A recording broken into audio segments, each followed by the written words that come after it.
Square is a place that so many of us enjoy and walk through and sit down. You know, a lot of people walking by lately might be noticing all the work that's going on at the park in Copley Square. So why don't you tell me a little bit about what's going on construction-wise over in Copley? I can tell you a little bit, but there is quite a lot that is going on.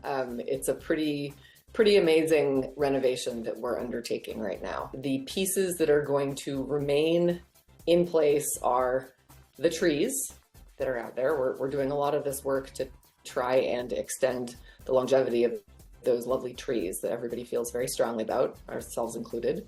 And then basically the core of the existing fountain. So the pieces of the fountain that you can sort of see and recognize from walking by it, you know, the overflow spouts, the two obelisks that are those, you know, sort of towers, the pieces that point up. But there were quite a few people in the community that felt very strongly that the fountain was something that was really important to the identity of the square. And so we are doing a renovation that respects that and keeps that sort of main, the main water feature while adjusting the pools around it a little bit to make it a little bit more accessible.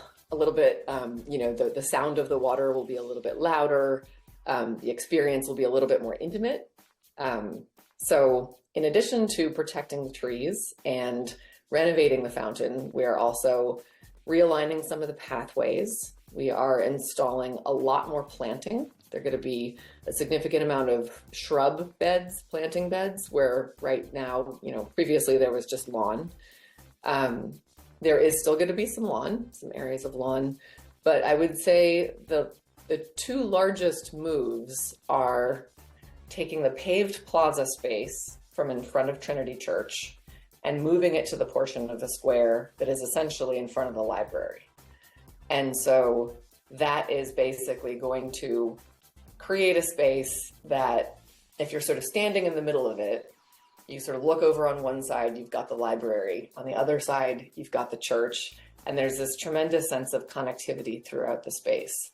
And we're really hoping that that is going to bring a lot of energy to the square, bring a lot of, you know, people hanging out. We're going to have a lot of seating that's going to be available for people as well. We're installing, we're calling the Raised Grove, which is essentially a deck area around 5 of the existing London plane trees right by the kiosk, which is basically near the corner of Boylston and Dartmouth. And that is sort of an 18-inch high deck platform area, totally accessible. We're going to have ramps going up there as well as stairs. But it's going to be one of those things where you can sit down among the trees and you have a new perspective on the square. Not a profound move. 18 inches is not like, oh, we're giving someone a cliff and an overlook, you know, but it's just this form where you sit, depending on what side you sit, you're either looking at the church, you're looking at the library, you're looking at the plaza, or you're looking at the streetscape. And it really encourages people to stop and take a look around and maybe have a coffee with a friend, or maybe look at the plaza. Maybe there's a performance going on there. So that's what's going on in a nutshell.